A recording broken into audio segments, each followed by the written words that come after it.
City cable. అట్టహాసంగా ASP Madhusudan రావు పదవీ విరమణ ఆత్మీయ అభినందన సభ. ఇటీవల పదవి విరమణ పొందిన నల్గొండ ఏఎస్పీ మధుసూదన్ రావుకు ఆయన స్నేహితులు, అభిమానులు, చిన్ననాటి మిత్రులు ఆత్మీయ అభినందన సభ ఘనంగా నిర్వహించారు. మంగళవారం తాండూరు పట్టణంలోని శ్రీ కన్వెన్షన్ లో ఏర్పాటు చేసిన సమావేశంలో పలువురు ఆయన చేసిన సేవలను గుర్తు చేశారు. సమాజంలో అత్యంత ప్రతిష్టాత్మకమైన పోలీసు వ్యవస్థలో వివిధ హోదాల్లో 34 సంవత్సరాలుగా సేవలందించారని పలువురు గుర్తు చేశారు. సత్యమేవ జయతే అంటూ దేశ రక్షణలో, సమాజ పరిరక్షణలో అత్యంత పదవి అలంకరించి వ్యవస్థకే వన్నె తెచ్చారని మన తాండూరు తేజం మధుసూదన్ రావు అని పలువురు గుర్తు చేశారు. ఈ సందర్భంగా మధుసూదన్ రావు మాట్లాడుతూ చదువుతోనే అన్ని సాధించవచ్చు అని, ఆ కాలంలోనే తాను పట్టుదలతో చదివి ఈ స్థాయికి వచ్చానని గుర్తు చేశారు. ఈ కార్యక్రమంలో మధుసూదన్ రావు చిన్ననాటి స్నేహితులు గౌతాపూర్ తాజా మాజీ సర్పంచ్ రాజప్ప గౌడ్, జిల్లా గ్రంథాలయ సంస్థ మాజీ చైర్మన్ రాజు గౌడ్, డాక్టర్ సంపత్ కుమార్, కరణం పురుషోత్తం రావు, బీసీ సంఘం జాతీయ కార్యవర్గ సభ్యులు రాజ్ కుమార్,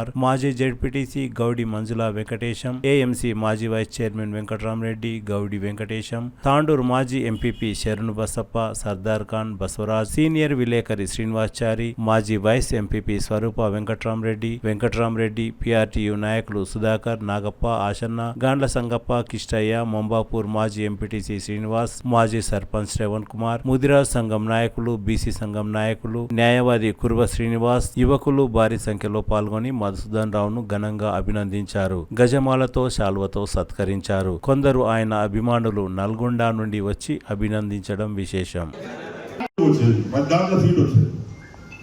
అట్లా లా చదువుకుంటూ లాలో 100 ర్యాంక్ వచ్చింది ఆ రోజుల్లో. లైబ్రరీ సైన్స్ వచ్చింది అదే సంవత్సరం. బీఈడీ వచ్చింది. వస్తే జనరల్గా అప్పుడు ఎవరు ఆ 3 సీట్లు వస్తే జనరల్ చూజ్ చేసుకునేది బిఎడ్ అన్నా లేకపోతే బిఎల్ఐసి అన్నా, లైబ్రరీ సైన్స్. అవి 2 కోర్సులు చేస్తే ప్రొఫెషనల్ కోర్సులు ఇమ్మీడియట్గా జాబ్ వస్తుంది.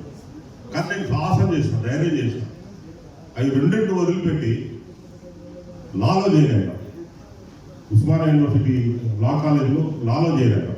అంటే 3 సంవత్సరాలు మనకు సెంటర్ దొరుకుతుంది. అందులో హాస్టల్ ఉంటుంది, ఫుడ్ అన్నీ ఉంటాయి. కాబట్టి ఈ 3 సంవత్సరాలలో బీఈడీ చేసే టీచర్ ఉద్యోగం కంటే లైబ్రరీ సైన్స్ చేసే లైబ్రరీన్ కంటే పెద్ద ఉద్యోగాన్ని నేను ఖచ్చితంగా సాధించగలుగుతా అనే నమ్మకంతో లాలో చేయనైనా 2వ సంవత్సరానికి నా అదృష్టము లేక ఆ భగవంతుడు దయ తెలియదు.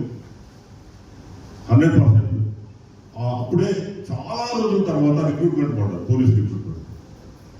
అదే నేను పోలీస్ కావాలని నేను అక్కడ ఆ రిక్రూట్మెంట్ అంటే ఆ సెలెక్షన్ వెళ్ళలేదు.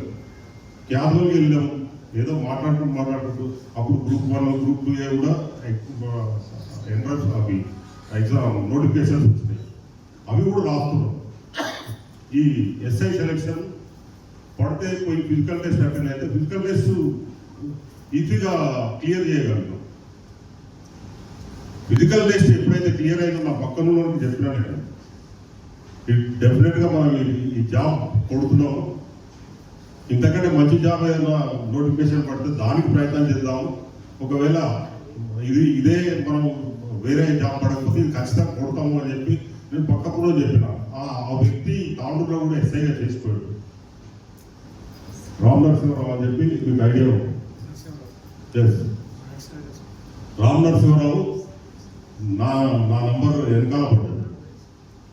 ఇంకొక మిత్రుడు ఉన్నాడు అక్కడ అందరి మధ్యలో కూర్చొని ఉన్నాడు, అతను కూడా మామూలుగా పడ్డాడు. ముగ్గురం ఒకటే రూమ్లో, ముగ్గురం ఒకటే రూమ్లో పడ్డాడు.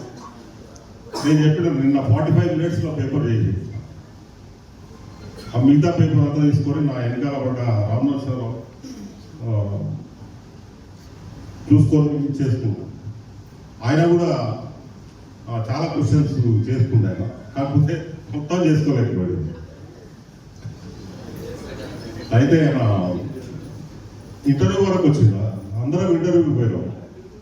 ఇంటర్వ్యూ పోయిన తర్వాత ఇంటర్వ్యూలో పాప మిత్రుడు మిస్ అయిపోయాడు, అమ్మాయి మిత్రుడు సెలెక్ట్ అయ్యాడు.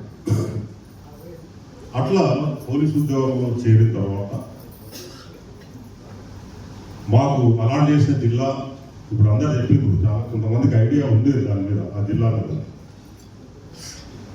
ఎక్స్ట్రీమిజం బాగా అప్పుడు ఉవ్వెత్తున ఎక్స్పోర్టున్న రోజులు, చాలా భయంకరమైన అడుగు తీసి అడుగు పెట్టే పరిస్థితి లేని రోజులు.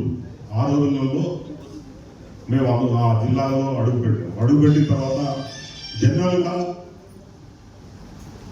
కొత్తగా రిక్రూట్ అయిన క్యాండిడేట్, అప్పుడు మమ్మల్ని రిక్రూట్ ఎస్ఐస్ అనేది, అంటే ఇండిపెండెంట్ ఛార్జ్ కాకముందు 6 నెలలు ప్రాక్టికల్ ట్రైనింగ్ చేయాలి. ప్రతి దానికి ఎక్కడ ఎక్స్ట్రీమిజం, ఎక్కడ బ్లాస్ట్ అయినా, లేకపోతే ఎక్కడ అటాక్ అయినా, ఏదైనా కోంబింగ్ పోవాలన్నా ప్రతి దానికి ఫస్ట్ పిక్ చేసేది కొత్త వేసేది. అట్లా పిక్ చేసేది. ఫస్ట్ పోస్టింగ్ దేవరకొండ అయింది. దేవరకొండలో ఉన్నప్పుడు అక్కడే నాకు మ్యారేజ్ అయింది, కొంతమందికి తెలుసు. అక్కడ మ్యారేజ్ అయిన తర్వాత ఒక ఇన్సిడెంట్ జరిగింది నాగార్జున సాగర్ దగ్గర. ఒక బస్సు తగలబెట్టిండు నక్సలైట్. తగలబెడితే అది నాగార్జున సాగర్ మా డివిజన్ కాదు, దేవరకొండకు సంబంధం లేదు. అయినా కూడా కొత్తలో ఎక్కడికి అందరినీ క్లబ్ చేసేది, అందరిని పిలిపించేది. ఆ పిలిపించి అక్కడ మాకు ఒక్కొక్క పార్టీ ఇచ్చి మీరు కోంబింగ్ బొమ్మని చెప్పి, అంటే అక్కడ కాల్చి వాళ్ళు ఇక్కడిక్కడనే ఎక్కడో ఉంటారు దగ్గరలో అని చెప్పి మమ్మల్ని కోంబింగ్ పంపించారు. పంపిస్తే అంటే మెయిన్ రోడ్, తార్ రోడ్ ఉన్నంత వరకు వెహికల్లో తీసుకెళ్ళి అక్కడ దించేసి, తార్ రోడ్ అయిపోయిన తర్వాత మట్టి రోడ్ ఉంటే బై వాక్ పోవాలి, బై ఫుడ్. అట్లా మాకు దించేసిండ్రు ఊరవతల. దించేసిన తర్వాత మేము ఒక 1/2 కిలోమీటర్ 500 మీటర్లు కూడా పోలేదు, అక్కడ దళం కనిపిస్తుంటే మా వాళ్ళు కొంతమంది కొంచెం ట్యాక్ట్ఫుల్గా, అంటే అనుభవం లేదు, ట్యాక్ట్ఫుల్గా ఆలోచించకుండా కొంత తొందరపడ్డారు. కొంతమంది కాన్సెప్ట్ తొందరపడి బర్స్ ఫైర్ ఓపెన్ చేసి AK-44 ఓపెన్ చేయండి. వాళ్ళు అలర్ట్ అయిపోయి వాళ్ళు కూడా ఫైరింగ్ చేయడం మొదలుపెట్టింది. అది మొదటి అనుభవం నాకు. అంటే షాపు దగ్గరికి వెళ్ళి మళ్ళీ వెనకకి వచ్చిపోయింది. ఫైరింగ్, ఎక్స్చేంజ్ ఆఫ్ ఫైర్ జరుగుతుంది. అక్కడ నుంచి వాళ్ళు ఫైర్ చేస్తుంటూ మేము ఇక్కడ నుంచి మేము ఫైర్ చేస్తున్నాం. మా వెనకాల 12 మంది ఉండాల్సింది, 5-6 కూడా మిగిలేదు. మిగతా వాళ్ళంతా పారిపోయారు. తుపాకులు అక్కడ పడేసి పారిపోయారు మా వాళ్ళు. మేము గట్టెత్తరం లేని పరిస్థితులు, తలకాయ లేపితే తలకాయ బ్లాస్ట్ అయిపోతుంది. అంటే అక్కడ నుంచి వస్తున్నాయి రౌండ్స్, బుల్లెట్స్. అప్పుడు నా భార్య 6 months ప్రెగ్నెంట్. నేను అన్యాయంగా ఒక జీవితం నాశనం చేసినాను అని బాధపడుతుంటేనే ఫైరింగ్ మా పైకి పెట్టి తలకాయ గుండు తాడు పెట్టి ఫైరింగ్ చేస్తున్నాం. కొంతసేపటికి అక్కడ నుంచి జనరల్గా నక్సలైట్లు ఎప్పుడు ఆ సూత్రం అన్నట్టు ఫైరింగ్, ఎక్స్చేంజ్ ఆఫ్ ఫైర్ అయితే వాళ్ళు ఎస్కేప్ అవుతారు. పోలీస్ ఎప్పుడు ఎస్కేప్ కావాలి. అయితే నేను చాలామంది చెప్పారు మారుమూల ప్రాంతం, నిజంగానే మారుమూల ప్రాంతం. మేము చదువుకునే రోజులలో 10th క్లాస్ పాస్ అయితే చాలా గొప్ప విషయం. పేపర్లో నంబర్ వస్తే, అప్పుడు పేపర్లో నంబర్లు వచ్చాయి. అట్లా పేపర్లో మా నంబర్ వస్తే అది చాలా గొప్ప విషయం. First class, second class, distinctions, ఇవన్నీ ఈ ఇంత గొప్పగా ఊహించే రోజులు కావాలి. కేవలం పాస్ అయితే చాలు అనేంత దుర్భరమైన, ఒక చాలా దిగజారిపోయిన విద్యా వ్యవస్థ ఉండేది ఆ రోజుల్లో. ఆ విద్యా వ్యవస్థ చాలా మందికి, కొంత డబ్బున్న వాళ్ళకే అబ్బేది. మిగతా వాళ్ళు మామూలుగా ఒక 7th, 8th క్లాస్ వరకు వచ్చిన తర్వాత అక్కడికి చాలా అయిపోయి, చాలా అనుకొని తల్లిదండ్రులకు సాయంగానో దేనికో ఏదో పనిలో చేరి ఆ పనిలో పెరిగి కూలి పని లేకపోతే ఇంకేదో రకరకాల వృత్తులు చేపట్టేవారు. డిగ్రీ వరకు వెళ్ళడం అనేది చాలా గగనమైన విషయం. అలాంటి రోజులకు ఆ రోజులలో ఒక మారుమూల ప్రాంతం నుంచి, ఒక నిరుపేద కుటుంబం నుంచి, అసలు తిండి కూడా తినే పరిస్థితి లేని కుటుంబం నుంచి తాండూరులో చదువుకుంటూ బీబీహెచ్ఎస్ అనేది నిజంగా నాకు దేవాలయం కాదు. ఆ స్కూలే నేను ఈరోజు ఇక్కడ ఇలా నిలబడి మాట్లాడడానికి నాకు అవకాశం కల్పించింది. బీబీహెచ్ఎస్ కాకుండా ఏ స్కూల్లో నేను చదివిన నేను ఇంత కృతకృతిని కాలేకపోయేవాడు. బీబీహెచ్ఎస్లో చదవడం వల్ల, అక్కడి వాతావరణం వల్ల, ఇప్పుడు ఇక్కడ మా చిన్ననాటి బాల్యమిత్రులు ఉన్నారు, అందరూ వచ్చిండ్రు. అప్పటి మేము చిన్నప్పటి నుంచి 10th వరకు చదువుకున్న మిత్రులు అందరూ వచ్చారు. వాళ్ళ సాంకేతం కావచ్చు, వాళ్ళ కంపెనీ కావచ్చు, వాళ్ళు కొద్దిగా ఉన్నత స్థాయిలో ఉండే కుటుంబాల్లో నుంచి వచ్చిన వాళ్ళు అయినా కూడా వాళ్ళతో చేసిన సాంగత్యమే నాకు ఈరోజు ఈ స్థాయి ఇచ్చిందని చెప్పి నేను మనస్ఫూర్తిగా నమ్ముతున్నాను. అదేవిధంగా ఇంటర్మీడియట్ వరకు అసలు మాకు చదువు అనేది మేము చదువుకుంటున్నామా లేకపోతే మేము ఏం చేస్తున్నామా అనేది అసలు మాకు అర్థం కాలేదు. ఏదో ఎగ్జామ్స్ వస్తున్నాయి, ఆ ఎగ్జామ్స్ రాయడము, పాస్ అయినామా లేదా, నమ్మకం లేకుండా చూసుకునేది. అసలు నేను 10th క్లాస్ పాస్ అయింది, నమ్మకం లేకుండా నంబర్ చూసుకుంటే అది సర్ప్రైజింగ్లీ నంబర్ ఉంది అందులో పేపర్ ఉంటే ఎగిరి కనిపిస్తాం. అంటే కాలేజీకు ఒక నోట్ బుక్ పట్టుకొని వెళ్ళే స్థాయి వస్తుందని చెప్పి ఇంటర్మీడియట్ కాలేజ్ ఒకటే, మనకు జూనియర్ కాలేజ్ ఒకటే. ఆ జూనియర్ కాలేజీలో చేరుతాం. జూనియర్ కాలేజీలో మా క్లాస్లో 135 మంది ఒక్క క్లాస్లో. సీట్లు లేకపోతే, కూర్చోవడానికి స్థలం లేకపోతే బయటికి వెళ్ళిపోయేది. లెక్చరర్లు కూడా మరి అక్కడ స్థలం లేకపోతే ఏం చేస్తారు, బయటికి వెళ్ళిపోతే కూడా ఏమనకపోయేది. అంటే 135 మందిని ఒక గదిలేసి కూకేది. అలాంటి విద్యా వ్యవస్థలో ఆ ఇంటర్మీడియట్ను అధిగమించి పీపుల్స్ డిగ్రీ కళాశాలకు వచ్చారు. పీపుల్స్ కాలేజ్కి వచ్చిన తర్వాతనే చదువు అంటే ఏంటి, చదువు వల్ల ప్రయోజనం ఏంటి, చదువు వల్ల మన భవిష్యత్తు ఎలా దిద్దుకోవచ్చు అనేది ఒక పీపుల్స్ డిగ్రీ కళాశాలలో అడుగు పెట్టిన తర్వాతనే అర్థమైంది. అక్కడ ఉన్న డిసిప్లిన్, ఆ రోజుల్లో మాకు వెంకటరెడ్డి గారి ప్రిన్సిపాల్ ఉండేది. చాలామంది పీపుల్స్ కాలేజ్ స్టూడెంట్స్ ఉంటారు ఇక్కడ. వెంకటరెడ్డి ప్రిన్సిపాల్ నిజంగా ఒక రూలర్, ఒక గ్రేట్ రూలర్ అన్నమాట. ఒక చక్రవర్తి లాగా అనిపించాడు. వశిష్ఠుడు అంతకంటే ఎక్కువ, విశ్వామిత్రుడు, అట్లాంటి వాళ్ళతో పోల్చాలి ఆయన. నియంత కూడా అన్ని లక్షణాలు కలిగిన ఒక గొప్ప ప్రిన్సిపాల్. ఆయన ఉండడం వల్ల ఇంటర్మీడియట్లో ఎంత అల్లరి చిల్లరగా, అంతవరకు చదువు గురించి పట్టించుకోకుండా ఎంత అల్లరి చిల్లరగా తిరిగి ఆ కాలేజీలోకి ఎంటర్ కాగానే మొత్తం మా బిహేవియర్ కానీ, మా యాటిట్యూడ్ కానీ, ఎవ్రీథింగ్ చేంజ్ అయిపోయింది. అక్కడ పోయిన తర్వాత ఇక తప్పనిసరి పరిస్థితులలో మనం చదువుకోవాల్సిందే, కరెక్ట్ కాలేజీకి రావాల్సిందే, అటెండెన్స్ ఉండాల్సిందే, అటెండెన్స్ ఉంటేనే ఎగ్జామ్కి అలో చేస్తారు. ఇవన్నీ రూల్స్ అన్నీ అక్కడ ఆటోమేటిక్గా పాస్ అయిపోయాయి, అవి ఇంప్లిమెంట్ అయ్యాయి. ఏ ఒక్కటి కూడా కొద్ది కూడా మిస్టేక్ జరిగితే మీకు గోడ మీద ఎలక్షన్స్ వస్తే విచ్చలవిడిగా బ్యానర్లు కట్టుకుంటారు. ఇప్పుడు ఇష్టం వచ్చినట్టు ప్రచారం చేసుకుంటారు. ఆ కాలేజీ ప్రిన్సెస్లో ఎక్కడ ఒక చిన్న పోస్టర్ కూడా అక్కినే అవుతుంది.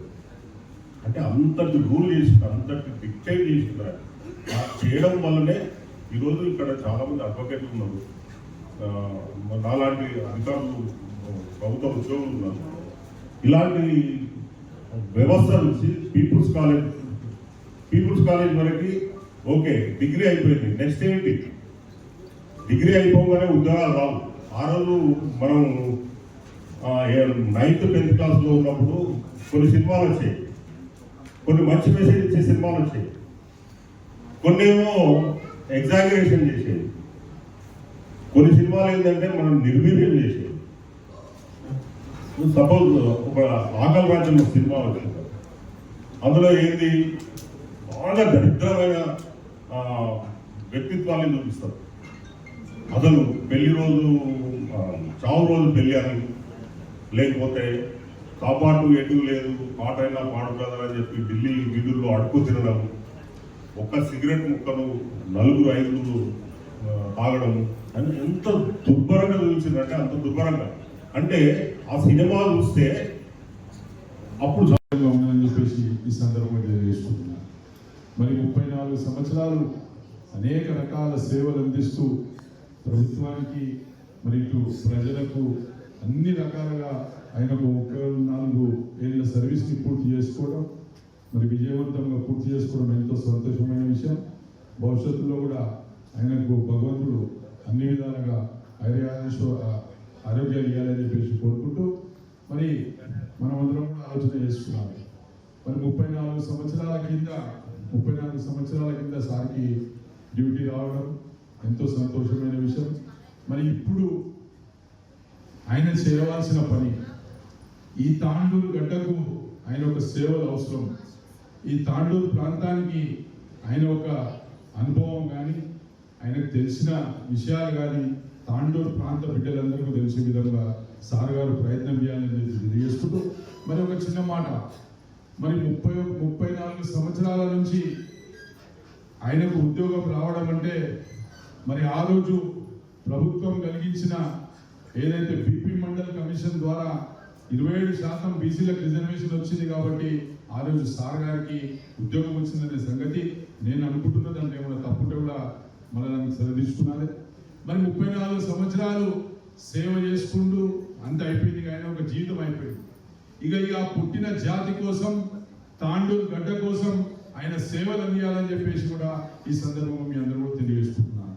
ఈరోజు ఇన్ని సంవత్సరాలు మరి వారి కోసం, వాళ్ళ కుటుంబం కోసం పనిచేసిన వ్యక్తి రేపు జాతి కోసం, ఈ తాండూరు ప్రాంతం కోసం పనిచేయాలని చెప్పేసి కూడా ఈ సందర్భంగా సార్ గారిని కోరుకుంటూ, మరి తాండూరులో మామూలుగా అయితే మేము కూడా ఇళ్లలో మా బావలు వాళ్ళు ఎవరైనా ఉంటే బావాన్ని ఇవ్వం, కానీ మధుబావ చూడగానే మధుబావనే ఆటోమేటిక్ నోట్లోకి వచ్చేస్తుంది ఏందో అది. కాబట్టి మధుబావ గారికి చాలా మంది తాండూరులో ఈ మధ్యకాలంలో చాలా మంది పరిచయమైపోయిన యువకులు కూడా, కాబట్టి ఆ యువకులందరికీ కూడా సరైన మార్గంలో తీసుకుపోయే విధంగా ప్రయత్నం చేయాలని తెలియజేసుకుంటూ, మరి మీకు తెలుసు ఈరోజు తాండూరు గడ్డ కానీ, ఈ ప్రాంతం కానీ, ఈ దేశంలో కానీ మరి ఏ విధమైన పరిస్థితులు మీ అందరూ కూడా తెలుసు. కాబట్టి నేను ఎవరికి వ్యతిరేకించకుండా, ఎవరికి అవమానించకుండా ఒకటే మాట చెప్పదలుచుకున్నా, మనము మన జాతి బిడ్డలమందరం కూడా ఏకం కావాల్సిన అవసరం అయ్యే సమయం వచ్చేసింది. కాబట్టి మన జాతి బిడ్డలందరూ కూడా ఏకం కావాల్సిన అవసరం ఉన్నది. దానికి ఇలాంటి మధుసూదన్ రావాల్సిన వాళ్ళు కానీ, డాక్టర్ సంపత్ గారు కానీ, మరి సిద్ధిరాల శ్రీను కానీ, మరి రాజప్ప కానీ, ఇలాంటి వ్యక్తులందరూ కూడా ముందుకు రావాల్సిన అవసరం ఉన్నది. యువకుల కోసం ఆలోచన చేయవలసిన అవసరం ఉన్నది. ఈ రోజు నేను ఒక బాధపడుతున్నా, 55 జీవోని రద్దు చేసి 29 జీవో తెచ్చిన ఈ ప్రభుత్వానికి మరి ఇలాంటి ప్రభుత్వంలో మన బీసీ బిడ్డలు పనిచేస్తున్న వాళ్ళు ఎందుకు నిలదీయలేదని చెప్పేసి కూడా నేను ఈ సందర్భంగా అడుగుతున్నా. దయచేసి మీ వాళ్ళకి ఆలోచన చేయకండి, రాబోయే తరాల గురించి ఆలోచన చేయండి. రాబోయే భవిష్యత్తులో మన పిల్లలకి ఏ విధంగా ఉన్నత స్థాయిలో చూడాలనుకుంటామో ఆ విధంగా మనం ఆలోచన చేయాలి తప్ప మన పదవి విరమణ అయిపోయింది, మనకు సంబంధం లేదని చెప్పేసి మిగతా వాళ్ళు ఎవరు కూడా భావించకుండా అందరం కూడా మన జాతుల కోసం, మన తాండూరు ప్రాంతం కోసం, మన తాండూరు అభివృద్ధి కోసం అందరం కూడా ముందుకు సాగాలని చెప్పి తెలియజేసుకుంటూ, మరి ముఖ్యంగా మేము బావగారికి ఎల్లప్పుడూ ఆయన వెంబడి ఉంటాం. ఆయన ఇచ్చిన సలహా సూచనలు తీసుకొని ఈ ప్రాంతం గురించి, ఈ గడ్డ గురించి ఎలాంటి సమస్యలు ఉన్నా కానీ కూడా సార్తో షేర్ చేసుకుని సిద్ధంగా తెలియజేసుకుని ముగిస్తున్నాను. జై జై తెలంగాణ. మన పదవి విరమణ పొందుతున్న మదనకి శుభాకాంక్షలు తెలియజేస్తూ, ఇన్ని రోజులు ఇంతమంది స్నేహితులను సంపాదించుకొని వాళ్ళ ఆత్మీయని పొందుతూ, ఆత్మీయ సత్కారం పొందుతున్న మదనకి మరొకసారి హృదయపూర్వక నమస్కారం తెలియజేస్తూ, ఆయన ఇంతమందిని స్నేహితులను సంపాదించుకున్నాడంటే ఎంత గొప్ప మనసున్న వ్యక్తి. ఆయన అంత మంచి వ్యక్తి కాబట్టి ఇంతమంది స్నేహితులు, ఆత్మీయులు, బంధువులు ఏర్పడ్డారు. కాబట్టి మనమందరం నేర్చుకోవాల్సింది ఏంటంటే, ఎదుటి వాళ్ళ ప్రేమని మనం ప్రేమించి వాళ్ళ ప్రేమతో మనము ముందుకు వెళ్ళాం కాబట్టి మనం కూడా ఎదుటి వారికి ప్రేమను పంచాలి. కాబట్టి మీరందరూ ఆయనను ఎలా ప్రేమించాడో ఇంతవరకు మీరు కూడా ఆయనని అలాగే ప్రేమించి పదవి విరమణ అయిన తర్వాత కూడా మన అందరి మధ్యలో ఉంటారు కాబట్టి ఇదే ప్రేమని అందించి ఆయన ఇదే విధంగా ఆశీర్వదించాలని ప్రతి ఒక్కరిని కోరుకుంటున్నాను. అలాగే మదన్న కూడా ప్రతి ఒక్కరిని అదే మనస్తత్వంతో ప్రేమించాలని మన అందరిలో ఉంటాడు కాబట్టి మనందరికీ ఎలాంటి అవసరం వచ్చినా ఆయనకు అడిగి మన సమస్యలు పరిష్కరించుకుంటాం కాబట్టి మనమందరం ఆయనని మన అందరిలో కలుపుకొని ఇంకా ముందుకు తీసుకెళ్లాలని ఆయనకి ఇంకా ఉన్నత స్థానానికి ఎదిగే విధంగా తీసుకువెళ్ళాలని కోరుకుంటున్నాను. అలాగే ఆయన సతీమణి గారు ఆయనకు ఇంత స్థానాన్ని కల్పించేందుకు ఆమె కుటుంబంలో ఎలాంటి సమస్య వచ్చినా ఆమె వద్దగా ఆ సమస్యను పరిష్కరించింది కాబట్టి ఆ కుటుంబంలో ఎలాంటి సమస్య ఆయన వద్దకు రాకుండా చూసుకొని ఆ కుటుంబ బాధ్యతను తీసుకుంది కాబట్టి ఆయనకు సమాజంలో గౌరవాన్ని ఇచ్చి ఉన్నత స్థానానికి ఎదిగే విధంగా వాళ్ళ భార్య సపోర్ట్ చేసింది కాబట్టి ఆమెకు కూడా ఈ సభాముఖంగా ధన్యవాదాలు తెలుపుకుంటూ నిర్వహించడం అనేది చాలా గొప్ప విషయము. ఆత్మీయ మిత్రులందరూ కూడా మరి ఇక్కడ సార్ పైన ఉన్న అభిమానంతో గతంలో ఏ అధికారికి ఎక్కడ పదివేలు జరిగిందో అక్కడే జరిగిన సందర్భాలు ఉన్నాయి. ఇక్కడ ప్రేమతో నీకు ఇంతమంది ఇక్కడ చేసినంటే మీ యొక్క గొప్పతనం అని ఈ సందర్భంగా తెలియజేస్తున్నాను. అదేవిధంగా ఇటీవల సార్ చిన్నగా చెప్పి నేను ముగిస్తాను. మా పాప వాళ్ళ ఫంక్షన్ ఉన్నప్పుడు మరి బీసీఎం రాజ్కుమార్ గారు కృష్ణరావు సార్ చెప్పిన సార్ కూడా వాళ్ళని చాలాసార్లు విన్నా. తక్కువ సమయంలోనే సార్ గురించి తెలుసుకున్నా. మరి వాళ్ళ ఫంక్షన్కు ఆహ్వానించాలనుకున్నా అంటే మీరు ఫోన్ చేయండి వస్తారని చెప్పిండ్రు. ఒక్క ఫోన్ చేసి ఎక్కువ పరిచయం లేకుండా కూడా సార్ ఈ ఫంక్షన్కి రావాలని ఫోన్ చేయగానే నల్గొండ జిల్లా నుంచి వచ్చి మా పాపను ఆశీర్వదించారు. ఇది ఎప్పుడు నేను మర్చిపోలేని విషయం అని కూడా ఈ సందర్భంగా తెలియజేస్తున్నాను. అంతేకాదు నిగర్వి మరియు ఈ ప్రాంత బుద్ధుబిడ్డ చాలామంది ఇటువంటి మీకు చాలా ఫాలోవర్స్ ఉన్నారు, అభిమానులు ఉన్నారు. మరి ఇంత సమయం కూడా కదలకుండా ఈ యొక్క ఫంక్షన్లో కూర్చున్నారంటే నిజంగా చాలా గ్రేట్ సార్. చాలా తక్కువ చాలా మంది మధ్యలోకి లేచిపోతున్నారు, మరి మధ్యలో వచ్చి మళ్ళీ కూర్చుంటారు. కానీ మీ పైన ఉన్న అభిమానంతో ఇంతమంది ఉన్నారంటే మీకు ఫాలో బాగుంది. మీరు ఒక బీసీ నేతగా బీసీ ముద్దు బిడ్డగా ఎదుగుతున్నారు కాబట్టి మీకు నిజంగా ఇంతకు సర్దార్ ఖాన్ చెప్పినట్టు మీరు రిటైర్మెంట్ కాలేదు. ఇంకా మీ సేవలు తాండూరు ప్రాంతానికి కూడా అవసరం ఉంది కాబట్టి మీరు ఇక్కడ ఏం నిర్ణయం తీసుకుంటారు కానీ ప్రజాసేవ చేసేందుకు ఒక ప్రజాప్రతినిధిగా మీరు ముందుకు రావాలి. ఒక బీసీగా ఇక్కడ ఈ ప్రాంతానికి సేవ చేసే అవకాశం కలగాలి. చిరస్మరణీయంగా ఈ ప్రాంతంలో పేరుండే విధంగా అణగారిన వర్గాలు మరి ఎస్సీ ఎస్టీ బీసీలు ఎవరైతున్నారో వాళ్ళకందరూ కూడా ఒక ఆదర్శప్రాయంగా మీరు ముందుండాలని మేము మనస్ఫూర్తిగా కోరుకుంటూ నాకు ఈ అవకాశం ఇచ్చినందుకు ధన్యవాదాలు. ఉద్యోగానికి కానీ వ్యక్తికి కాదు కాబట్టి నేనేమంటానంటే ఇప్పుడు ఇక్కడ నుంచి మీ జీవితాన్ని మీకు అనుకున్న విధంగా మీకు ఎందుకంటే మీకు అక్కడ ఉన్న రెస్ట్రిక్షన్స్ అని ఇప్పుడు మీకుండవు. ఆ రెస్ట్రిక్షన్ వదిలేసి వదిలేసిన తర్వాత మీకు మైండ్లో ఏ గోల్ ఉందో ఆ గోల్ను మీరు సాధించాలి. ఎందుకంటే మీరు ఆ మార్గదర్శకంగా పనిచేస్తే డెఫినెట్గా భావితరాల వారికి యువకులకు డెఫినెట్గా ఒక సందేశాన్ని ఇచ్చిన వాళ్ళు ఉంటారు. ఆయన తర్వాత ఇప్పుడు ఎప్పుడు చూస్తున్నాను ఆయన మృదు స్వభావి మితభాషి సంస్కారవంతుడానికి ఇక్కడే ఉదాహరణ చూసాం. టీచర్ వచ్చిన వెంటనే చేసి పాల మీద విషయం అంత గొప్ప వ్యక్తిత్వం. ఇవాళ ఎందుకంటే ఒక టీచర్ ఉంటే ప్రతి వాడు ఒక ఆఫ్లైన్ టీచర్ అనుకుంటారు. అలా కాకుండా కూడా ఆయన సభ్యత సంస్కారాన్ని ఇక్కడ మనకు ప్రదర్శించింది. అది మనం నేర్చుకోవాలి, అది మన పిల్లలు నేర్పించాలి. అట్లా చేస్తేనే డెఫినెట్గా మనము మన వయస్సుకు దాని తగ్గట్టు మనం డెఫినెట్గా మనం ముందు తరం వాళ్ళకి ఒక సంస్కారం చూపించినట్టు ఉంటుంది. అలాగే మేము ఒకసారి నారాయణపేట జిల్లాలో నారాయణపేట డిఎస్పీగా పనిచేస్తున్నప్పుడు నాకు ఒక ఫ్రెండ్ ఒక సమస్య తీసుకొస్తే ఒక ఫోన్ చేసినట్టు ఆ సమస్య ఒక విద్యుత్ ఫైనాన్షియల్ సాల్వేషన్ అంటే అట్లా అంటే మనస్తత్వం ఎటువంటి ఖచ్చితంగా పోలీస్ డిపార్ట్మెంట్ ఉన్నానో ఎంత మృదుగా ఉన్నానో ఆయన రెండు సైడ్ ఒక కాయిన్ రెండు సైడ్ ఉన్నట్టు ఆ కాయిన్ రెండు సైడ్ ఉండి ఆయన విధులు నిర్వర్తించాడు. అలాగే ఇప్పుడు కూడా తాండూరు ప్రజలకు మీ అశేషమైన సేవలు తర్వాత అశేషమైన సహాయ సహకారాలు మీకు అవసరము. దాని గురించి మనం ఒక ఫ్రెండ్స్ ఒక టీం ఏర్పడి దాని గురించి డెఫినెట్గా మనం ఒక టీం ఏర్పడిన తర్వాత ఆ ఫ్రెండ్స్ టీం నుంచి మనం సమాజానికి ఒక సేవలు, సమాజానికి ఒక బాధ్యతను మనం అప్పగించాలని కోరుకుంటున్నాం. ఎందుకంటే మనం ఎప్పుడైతే చదివినామో అప్పుడు 90% మా స్టూడెంట్స్ 90% స్టూడెంట్స్ కాళ్ళకి చెప్పులు లేకుండా పోయింది. 10% స్టూడెంట్స్ మాత్రం చెప్పులు వేసుకొని పోయేవాడు. అటువంటి పరిస్థితుల లోపల తాండూరు లోపల మా బ్యాచ్ 1981 బ్యాచ్లో 2 ఫస్ట్ క్లాస్ పాస్ అయ్యారు. ఇంటర్మీడియట్లో కూడా 2 ఫస్ట్ క్లాస్ పాస్ అయ్యారు. అంతకు మించి ఎవరు కాలేదు. ఈ అటువంటి కఠినతర పరిస్థితుల్లో అతను సబ్ ఇన్స్పెక్టర్ ఎన్నికై అంచెలంచెలు ఎదిగి వచ్చి ఈ స్థాయికి జరిగాడు.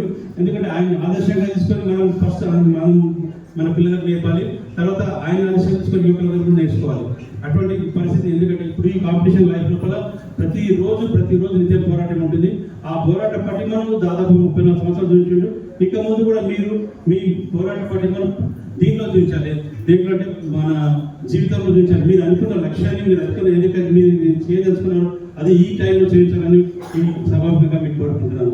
అలాగే మీరు ఈ శేష జీవితం అంటే డెఫినెట్గా రిటైర్ అయిన వాళ్ళకి ఎవరికి మీ భావి జీవితమేనండి. ఎందుకంటే శేష జీవితం ఇంకా చాలా జీవితం ఉంది. ఈ డజన్ లుక్ లైక్ 58 years అట్లా కనిపిస్తారు కనిపించారు. కాబట్టి ఎంగే కనిపిస్తారు, ఎట్లో 35-36 yearsలో కనిపిస్తున్నారు. కాబట్టి మమ్మల్ని తక్కువ చేసి చూడకండి, డెఫినెట్గా 30-35 సంవత్సరాలు కనిపించాలని కోరుకుంటున్నాం. అలాంటి ఎందుకంటే ఇప్పుడు మా ఫ్రెండ్స్ కొంతమంది చెప్పారు మీరు బిగ్గులు పెట్టుకుంటారు పోయి మీరు మమ్మల్ని మీ పక్కన చూడలేకపోతున్నాం అంటున్నాను. ఎందుకంటే కూడా అలాంటి పట్టుదల చేసినాక రాకుండా మీరు అందరూ అంటే మీరు ఫిజిక్ మెయింటైన్ చేయండి, తర్వాత మన మానసికంగా తర్వాత శారీరకంగా మెయింటైన్ చేస్తే డెఫినెట్గా మీరు అందరూ కూడా మంచి జరుగుతారు, సమాజంలో మంచి జరుగుతారు. ఈ అవకాశం తాండూరు ప్రాంతం నుండి ఒక పేద కుటుంబం నుంచి 1991లో ఆ రోజుల్లో 10th క్లాస్ పాస్ అవడమే గొప్ప విషయము. అట్లాంటిది నేను 91లో 10th క్లాస్ చదువుతా ఉన్నాను. అట్లాంటిది మరి ఆయన ఎస్ఐగా మరి ఈరోజు ఉన్నతమైన స్థానాల నుంచి అక్కడ నుంచి నేటి అడిషనల్ ఎస్పీ వరకు వెళ్ళాలంటే నిజంగా కూడా యావత్ తాండూరు గర్వపడతా ఉంది. ఎందుకంటే 1991లో మరి నాకు తెలిసి బహుశా తాండూరు ప్రాంతం నుంచి అయినటువంటి మొదటి ఎస్ఐ మరి మధుసూదనరావు గారు. అదేవిధంగా ఏదైతే అడిషనల్ ఎస్పీగా రిటైర్ అవ్వడం జరిగిందో ఆయననే మొదటి వ్యక్తి అని చెప్పేసి కూడా ఆయన చెప్తా ఉన్నాను. నిజంగా కూడా ఆయన రిటైర్మెంట్ చేస్తా ఉంటే నాకు బాధిస్తుంది. ఒక దిక్కు సంతోషం అనిపిస్తున్నప్పటికీ కూడా బాధనే కావాలి. ఎందుకంటే అనేక సందర్భంలో మరి ఏదైతే నారాయణపేట డిఎస్పీగా ఉన్నప్పుడు కానీ మరి సికింద్రాబాద్ అడిషనల్ గా డీసీపీ ఉన్నా కానీ ఉన్న సందర్భంలో అనేక సందర్భాల్లో నేను సెక్రటరీకి వెళ్ళాలన్నా మరి అసెంబ్లీకి వెళ్ళాలన్నా మరి అడిషనల్ డీసీపీ వాళ్ళ బాగుంది అని చెప్పి గర్వంగా చెప్పి నేను లోపలికి వెళ్ళిన పరిస్థితి. మరి ఈ రోజు నాకు పరిస్థితి లేకుండా బలవంతంగా రిటైర్మెంట్ పేరుతోటి ఆయన యువకుడు ఉన్నా కానీ కూడా ఈ రోజు ఆయనని రిటైర్మెంట్ పేరుతోటి పోలీస్ డిపార్ట్మెంట్స్ కి తీసేసిన పరిస్థితి కనపడతా ఉంది. నిజంగా కూడా నిన్ననే ఒక చిన్న విషయం చెప్తా. జాతీయ బీసీ సంక్షేమ సంఘం అధ్యక్షులు ఆర్ కృష్ణ గారికి నిన్న ఫోన్ చేయడం జరిగింది. అన్న ఇట్లా మధుసూదనరావు గారు రిటైర్మెంట్ అవుతా ఉన్నారు, మరి ఆ కార్యక్రమానికి మీకు వీలు పడుతుందా అన్న, ఆ కార్యక్రమానికి మీరు రావాలి అంటే ఎవరు రాదా పిల్లాడే అప్పుడే రిటైర్మెంట్ అయింది అని చెప్తా ఉన్నారు. అంటే అంత పెద్ద ఉన్నతమైన నాయకుడు కూడా ఆయన చిన్న పరిస్థితి ఉంది. అదే రకంగా ఈ మధ్య కాలంలోనే అనుకోకుండా ఒక సందర్భంలో మన తాను గౌరవ మనోహర్ రెడ్డి గారు కూడా కలిస్తే ఆయన కూడా ఆయన అన్నారు మాట్లాడుతూ నేను కూడా రిటైర్మెంట్ అవుతున్నాను సార్ అని చెప్తే అరే అప్పుడే రిటైర్మెంట్ అయింది ఇచ్చే చిన్నగా అనిపిస్తున్నా కూడా రిటైర్మెంట్ అప్పుడే అని చెప్పి అన్నారు. అదే రకంగా ఇంతకుముందు మిత్రుడు శశి కుమార్ గారు కూడా వాకిటి శ్రీగారి గారి దగ్గర బంధువు వాళ్ళ తమ్ముని కొడుకు ఆయన కూడా వెళ్ళినప్పుడు కూడా వాకిటి శ్రీగారి గారి కూడా ఒక సందర్భంలో కలిస్తే అరే నువ్వేందా మొన్ననే నారాయణపేట డిఎస్పీ చేసావు కదా అప్పుడే రిటైర్మెంట్ ఇక్కడ అని చెప్పి ఆయన కూడా అన్న సందర్భంలో ఉంది. అంటే కేవలం వృత్తిపరంగానే ఒక పోలీస్ అధికారిగానే రిటైర్ అయిపోయావు కానీ రాబోయే రోజుల్లో పట్ల అసలైన పని మీకు ఇప్పుడు మొదలైంది అని చెప్పి వేదికగా చెప్తా ఉన్నా.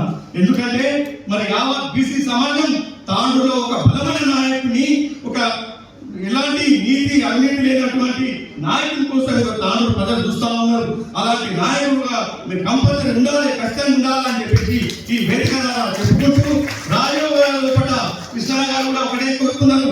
ఏదైతే మధుసూదనరావు రిటైర్మెంట్ అయిపోగానే ఇమ్మీడియట్ గా తీసుకుపోయి ఆ జాతీయ స్థాయిలో కార్యదర్శి ఇస్తాము, బీసీల కోసం విశ్వాసంగా సేవ చేసినటువంటి గుణం ఉన్న వ్యక్తి అని చెప్పేసి ఆర్ కృష్ణ గారు కూడా ఆయన సంకల్పించారు. అదే రకంగా ఈరోజు తాండూరులో చూస్తుంటే మరి అనేక కార్యక్రమాల్లో నేను చాలా సందర్భంలో మరి బాబాగారిని చూశాను. నాకు రాత్రి 11-12 ఫోన్ చేస్తూ ఉంటారు. అరే ఏంద్రా చిన్న బాబు అంట, ఏదో ఇబ్బంది ఉందంట, వాళ్ళకి కావాలంటే మన సహాయకారం చేస్తాను నేను పేపర్లో చూసినా అని చెప్తున్నాడు. ఏంది బా ఏ పేపర్లో చూసినా నేను చూస్తున్నా, నీకు పంపిస్తున్నా చూడు, వాళ్ళకి ఒక 5,000-10,000 ఈరా, నువ్వు పోయి డబ్బులు కానీ నా పేరు చెప్పకు అని చెప్పేసి ఇలాంటి సందర్భంలో చాలా సందర్భంగా చెప్పడం జరుగుతూ ఉంది. అలాగే ఏ ఫేస్బుక్ చూసినా, మరి ఏ వాట్సాప్ చూసినా, మరి ఆయన చూసినటువంటి చేస్తున్నటువంటి పనులను చూస్తుంటే వాళ్ళని చూసి వాళ్ళకి కావాల్సిన ఏదైతే అవసరం ఉందో వాళ్ళకి అందరికీ కూడా ఒక పోలీస్ అధికారి కాకుండా ఒక ఉన్నతమైన భావన కలిగినటువంటి ఒక బహుజన నాయకుడుగా వాళ్ళకందరికీ కూడా సహాయ సహకారాలు అందిస్తున్నటువంటి మహోన్నతమైన వ్యక్తి మధుసూదన్ రావు గారు అని చెప్పి గర్వంగా చెప్తా ఉన్నాను. చిన్నప్పటి నుంచి కష్టపడి పైకి వచ్చిన వ్యక్తి, ఎవరు రికమెండేషన్తో పోలీస్ ఆఫీసర్ కాలేడు. ఎందుకంటే భగవంతుడు ఆ తల్లిదండ్రుల ఆశీర్వాదం నుంచి పైకి వచ్చిన వ్యక్తి. ఎందుకంటే నాకు తెలుసు ఎవరు రికమెండేషన్ పెట్టి ఆయన ఎస్ఐ, డిఎస్పి, అడిషనల్ ఎస్పీ కాలేడు. ఆయన సొంతంగా వాళ్ళ తల్లిదండ్రుల ఆశీర్వాదం నుంచి పైకి వచ్చిన వ్యక్తి. ఫస్ట్ పోస్టింగ్ దేవరకొండలో జరిగింది, మ్యారేజ్ కూడా అక్కడనే జరిగింది, అందరికీ తెలిసిన విషయమే. ఆయన చేసిన కార్యక్రమాలు భగవంతుడు ఎప్పుడు మరవలేడు. ఎందుకంటే ఎక్కడ 34 సంవత్సరాలు ఆయన జీవితం మొత్తం పోలీస్ ఆఫీసర్. రంగారెడ్డి జిల్లా అంటే చాలా, నల్గొండ జిల్లా అంటే నర్సరెడ్డి ఏరియా. ఆ ఏరియాలో ఆయన ధైర్యంగా కష్టపడి పోలీస్ ఆఫీసర్గా ఉద్యోగం చేసిందంటే చాలా చమత్కారం. అందరికీ ఆశీర్వాదం వల్ల, మళ్ళా పెద్దల ఆశీర్వాదం వల్ల, భగవంతుని ఆశీర్వాదం వల్ల మంచి డ్యూటీ చేసి ఇబ్బంది చేసాడు. దేవుడు అన్ని విధాల కుటుంబానికి మంచిగా పెట్టాలని కోరుకుంటూ నాకు అవకాశం కూడా అడగడం జరిగింది. అయితే నేను అప్పుడు అడ్వకేట్గా ప్రాక్టీస్ చేస్తున్నటువంటి సందర్భంలోన కోర్టు కూడా రావడం జరిగింది. ఓహో ఈయనైనా మన యొక్క జుడ్డిపల్లి వాస్తవ్యుడు, మన యొక్క యాలాల మండలం వాస్తవ్యుడు, గర్వించదగ్గ విషయము. ఒక ఎస్ఐగా మన ప్రాంతం నుండి ఎన్నిక కావడం, అది గ్రామీణ ప్రాంతం నుండి, బీదరిక కుటుంబం నుండి, ఒక బీసీ కుటుంబం నుండి మరి రావడం ఎంతో గర్వించదగ్గ విషయం అని నేను ఆ రోజే భావించడం జరిగింది. దాని తర్వాత అంచెలంచెలంగా, ఎందుకంటే నల్గొండ డిస్టిక్లో హోమ్ మినిస్టర్ అంతా నల్గొండ జిల్లానే. ఎవరైతే జానారెడ్డి కానీ, చనిపోయినటువంటి మన మాధవరెడ్డి గారు కానీ, ఇంకా రాజకీయం కూడా అక్కడ సిపిఐ, సిపిఎం, తర్వాత కాంగ్రెస్, టీడీపీ, ఇవన్నీ బీఆర్ఎస్ పెద్ద ఎత్తున ఉన్నటువంటి ప్రాంతంలో అక్కడ జాబ్ చేయడమే కత్తితో సాగు చేసినటువంటి వ్యవహారం. అటువంటి ప్రాంతంలో మన మసూదన్ అన్న మరి అక్కడ జాబ్ చేయడం అంటే ఆయనని సభాముఖంగా కూడా నేను అభినందించా ఉన్నాను. మరి అక్కడనే ఎస్ఐగా, అక్కడనే సిఐగా ఉన్న తర్వాత డిఎస్పీగా ప్రమోషన్ వచ్చిన తర్వాత మరి ఇక్కడ హైదరాబాద్ జిల్లాలో కానీ, నిజామాబాద్ జిల్లాలో కానీ, మహబూబాబాద్ జిల్లాలో నారాయణపేటలో కానీ, తర్వాత అడిషనల్ ఎస్పీగా మళ్ళీ అదే నల్గొండ జిల్లాలో అపాయింట్మెంటు, మళ్ళీ రిటైర్మెంట్ కూడా నల్గొండ జిల్లాలోనే. అది కూడా పెద్ద ఎత్తున టాస్క్ ఫోర్స్ అంటే పెద్ద ఎత్తున మరి ఇది vigilance SC vigilance additional SP అంటే చాలా చాలా చాలా చాలా అంటే చాలా పెద్ద టాస్క్ అన్నట్టు. ఎందుకంటే వ్యాపారవేత్తలు కానీ, అదేవిధంగా ప్రజాప్రతినిధులతో కానీ, అధికార యంత్రాంగంతో, ప్రజలతో కానీ పెద్ద ఎత్తున కూడా సమస్యలు ఉన్నప్పటికీ కూడా వాటిని ఎలాంటి మచ్చ లేకుండా ఈ రోజుల్లో రిటైర్మెంట్ కావడమే చాలా ఇబ్బందికరమైనటువంటి రాష్ట్ర ప్రభుత్వ పరిస్థితుల్లోన మరి అన్నగారు ఇవాళ మంచిగా మచ్చలేని నాయకుడు, మన మచ్చలేని ఉద్యోగస్తుగా రిటైర్మెంట్ అయినందుకు ఆయనను కూడా అభినందిస్తూ, వాళ్ళ తల్లిదండ్రులు కూడా మరి కొడుకుని జన్మనిచ్చినందుకు వాళ్ళ జన్మ కూడా ధన్యమైందని కూడా సభాముఖంగా నేను తెలియజేస్తా ఉన్నాను. తాండూరు ప్రాంతం అంటే ఎంతో అభిమానం. తాండూరు ఎవరు వచ్చినా కానీ ఆదరించి, అభిమానించి మరి వాళ్ళకి ఏ సమస్య ఉన్నా కానీ యాజ్ ఎస్ఐగా, యాజ్ సిఐగా, యాజ్ డిఎస్పీగా, యాజ్ అడిషనల్గా అందరికీ సేవలు అందించినటువంటి తరుణంలోన ఆయన రిటైర్మెంట్ కాదు, ఆయన ఏజ్ ఇప్పుడు 34 ఏళ్ళు అని నేను అనుకుంటున్నాను యువకునిగా. ఎందుకంటే 34 ఏళ్ళు మాత్రమే సర్వీస్ చేసిండు కాబట్టి ఆయనకు 61 ఇచ్చాడు. నాకు మెసేజ్ పంపించాడు, ఇట్లా 8వ తేదీ నాడు ఇట్లా ప్రోగ్రామ్ ఉంది, నువ్వు పాల్గొనాలని పంపించాడు. అప్పుడే రిటైర్మెంట్ అయిపోయినా, అప్పుడే 61 ఏళ్ళు వచ్చేసేసినా అని నేను కూడా బాధపడ్డా అని కూడా సభాముఖంగా మీ అందరికీ కూడా తెలియజేస్తా ఉన్నాను. ఈ మధ్యన కాలంలో ఎన్నోసార్లు ఆయనతో కూడా షేర్ చేసుకోవడం జరిగింది. అదే తాండూరు అభివృద్ధి అంటే, తాండూరు ప్రజలంటే ఎనలేని అభివృద్ధి, ఎనలేని అది ఎట్లయిందంటే కదా, ఇది ఇట్లయిందంటే కదా, పీపుల్స్ డిగ్రీ కళాశాల ఏమవుతుంది, మేము అక్కడ చదివినాము, విజయవాడ హై స్కూల్లో చదివినాము, ఏమవుతుంది, ఇదే విధంగా ఆయన ఎల్లవేళలా కూడా తపన పడే వ్యక్తి మరి మసూదన్ అన్న.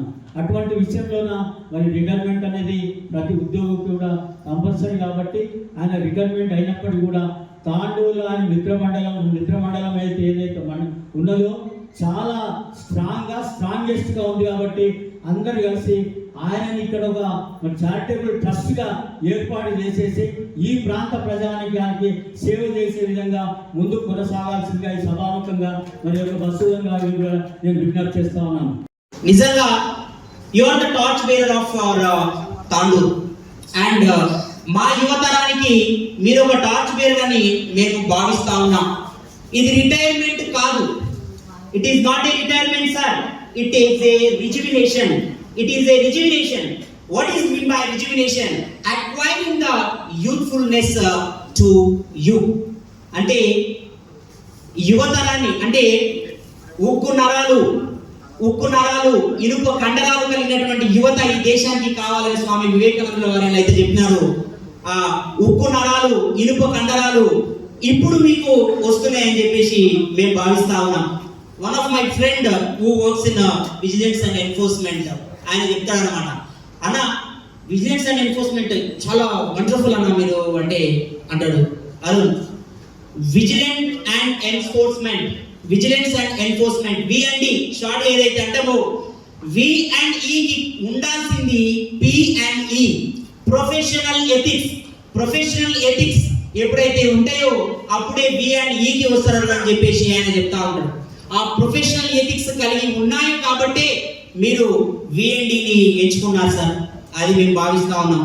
మీరు ఎక్కువ పరిచయం లేకపోయినా రీసెంట్ గా గౌరవ కందుకూరి రాజ్ కుమార్ అన్న గారు బీసీ సంఘం మన కృష్ణనగర్ దగ్గర తీసుకుపోయినప్పుడు ఆ రోజు మొట్టమొదటిసారిగా మధుసూదన్ రావు సార్ గారిని కలవడం జరిగింది. గేట్ దగ్గరే మమ్మల్ని ఆపేసి, వాస్తవానికి ఎందుకంటే మా స్థాయి చిన్నది, గేట్ దగ్గర మమ్మల్ని ఆపిన తర్వాత మేము చెప్పినాం ఎవరి దగ్గరికి పోతున్నారు మీరు అని చెప్పేసి అక్కడ గేట్ దగ్గర ఉన్నటువంటి గార్డ్స్ అడిగారు అనమాట. Vigilance and enforcement additional SP sir Madhusudan sir దగ్గరికి వెళ్తా ఉన్నాం. సరే సరే అని చెప్పేసి రైట్ సైడ్ వెళ్దామని చెప్పేసి అన్నారు. ఇక పోలీసు వాళ్ళు అంటే వాస్తవానికి కొత్త భయం ఉంటుంది. నేను కూడా చాలా భయపడ్డా, మధుసూదన్ రావు సార్ అంటే ఎట్లా మాట్లాడతారు అన్నారు. ఏమి ఇస్తారా అని చెప్పేసి ఆత్మతగా ఎదురు చూస్తూ ఉదయం లేవగానే అక్కడికి వెళ్ళి చూడగానే ఆ కళలో చెప్పినట్టుగానే ఒక ఋషి, ఒక ముని అక్కడ వచ్చి కూర్చొని సేద తీరుతున్నటువంటి సందర్భంలో ఆయన భుజానికి ఒక జోలే, ఒక సంచి ఉన్నది. స్వామి నాకు రాత్రి దేవుడు కళలో వచ్చి చెప్పిండు, మీ దగ్గర ఏదో విలువైన ఉందంట కదా, అది నాకు తీసుకోమన్నారు, నాకు ఇవ్వండి అని చెప్పేసి ఆ స్వామిని అడిగితే ఆ స్వామి, అయ్యో నాయన నా దగ్గర ఏమున్నది, మాసిపోయిన బట్టలు తప్ప ఈ సంచి. అందులో మా మదన్ ఒకరు యువతను ప్రోత్సహించి మీ వెంట నేనున్నాను, మీకు కావాల్సింది ఏమున్నా సలహాలు సూచనలు ఏం కావాల్సి వచ్చినా నన్ను అడగండి, ఎందుకంటే నేను ఒక ఉద్యోగస్తుని, నాకంటూ కొన్ని అధికారాలు ఉంటాయి, వాటిని దాటి నేను చేయలేను, ఒక పరిధి అంటూ ఉంటుంది, ఆ పరిధి దాటి చేయలేను అని చెప్పేసి చాలా సందర్భాల్లో చెప్తుండేవారు. ఇప్పుడు అనిపిస్తా ఉంది సింహాన్ని అధికారాలతో కట్టేశారు ఈ రోజులు. ఇప్పుడు ఈ పదవి విరమణ ద్వారా ఆ అధికారాన్ని కూడా తెంచేసుకొని సింహం గంభీరంగా మన మధ్యలోకి వచ్చిందని చెప్పేసి నేను భావిస్తా ఉన్నాను.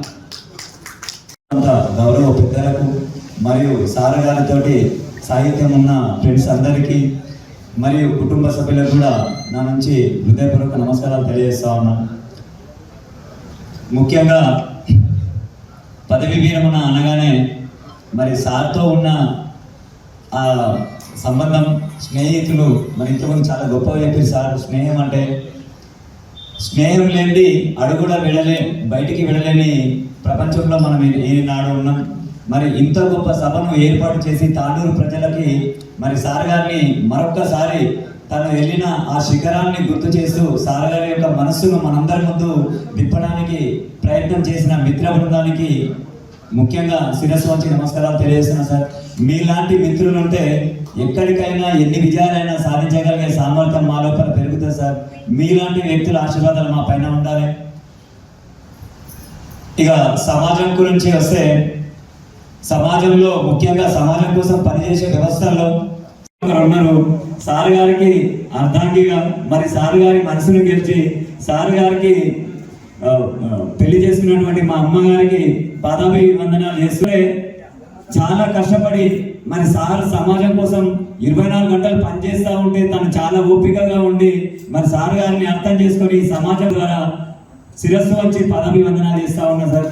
అదేవిధంగా మీరు గొప్ప రాముడిగా మేడం గారికి చాలా ఉన్నతంగా వారిని కూడా గౌరవిస్తూ ఇక్కడ వరకు తీసుకొచ్చి చాలా సంతోషపరిచారు సార్.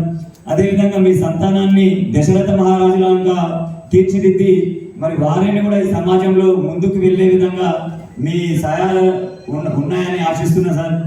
అదేవిధంగా 24 గంటలకు పనిచేసే ఈ వ్యవస్థల్లో మరి ఎంతో శ్రమించి మరి మీరు విధి నిర్వహణ చేసినటువంటి ప్రతి ప్రాంతంలో మరి మీరు ఎన్నో వ్యవస్థలు చూసింటారు సార్. ఎంతో మంది కుటుంబాలు మరి మీ మనసు లోపల మిగిలే ఎన్నో సంభాషణలు ఇక్కడ వచ్చిన వారికి అందరూ కూడా మీ కలం ద్వారా మీ నోటి ద్వారా వినిపిస్తారని నేను మరొకసారి మీకు ఆశిస్తున్నా సార్. అదేవిధంగా పోలీస్ వ్యవస్థ దగ్గరికి పోని బాధ అంటూ ఉండదు. ఆ పోలీస్ వ్యవస్థలోకి కుటుంబ వ్యవస్థ కానీ, అన్నదమ్ముల వ్యవస్థ కానీ, సమాజ వ్యవస్థ కానీ ఎన్నో రకాల కేసులు మీరు చూసింటారు సార్. ఈ సమాజం పగలు ప్రతీకారాలతోనే అంతమవుతుంది సార్. ఈ పగలు ప్రతీకారాలు లేని నవయుగ భారతాన్ని తయారు చేసే దిశగా మీ మిత్ర బృందం ప్రయత్నం చేసి మీ మాటల్లో మీరు అనుభవించినటువంటి మా స్నేహితుడు ఒక చిన్న కేసు ఉండే 42 acres కోతికి మండల లోపల ఉండే అన్నమాట. మా హైదరాబాద్ స్నేహితులకి ఆయన మొటేషన్ చేసుకునే రిజిస్ట్రేషన్ చేసుకుని మొటేషన్ చేసుకోలే. నేను మొదటి దగ్గర పోయినా, భయపడకుండా పోయినా, పెద్ద ఆఫీసర్ నన్ను ఏం చెప్తారో ఏమో అని చెప్పి వెళ్ళి ఇట్లా కనపడంగానే ఫైల్ చూస్తున్నాను. నన్ను చూడగానే అన్న ఎప్పుడు వచ్చినా ఉన్నా అని చెప్పి ఆ ఫైల్ అక్కడ పెట్టేసి నన్ను దగ్గర తీసుకొని హత్తుకొని కూర్చోబెట్టి ఎంతో జాగ్రత్తగా ఉన్నాడనమాట. ఆ విషయం చెప్తే అప్పుడు ఆ డ్రెస్ మీద లేచి కలెక్టరేట్ పక్కకే ఉన్నమాట, డిఎస్పీ ఆఫీస్ పక్కకే కలెక్టరేట్. ఆ కలెక్టరేట్లో పోయి అన్నాడు ఆఫీసర్ అన్నారు, అధిష్టాన కలెక్టర్ దగ్గర పోయి మా అన్న పని ఉన్నది, మా అన్నగారు మా తండ్రి నుంచి వచ్చిందని చెప్తే ఆ రోజు కలెక్టర్ అమ్మ లేదు. అయితే ఆ ఫ్లైట్ ఇమీడియట్గా పుటప్ చేయమని చెప్పి అడిషనల్ కలెక్టర్ గారు చెప్పారు. అయితే అక్కడ వేరే ఆఫీసర్స్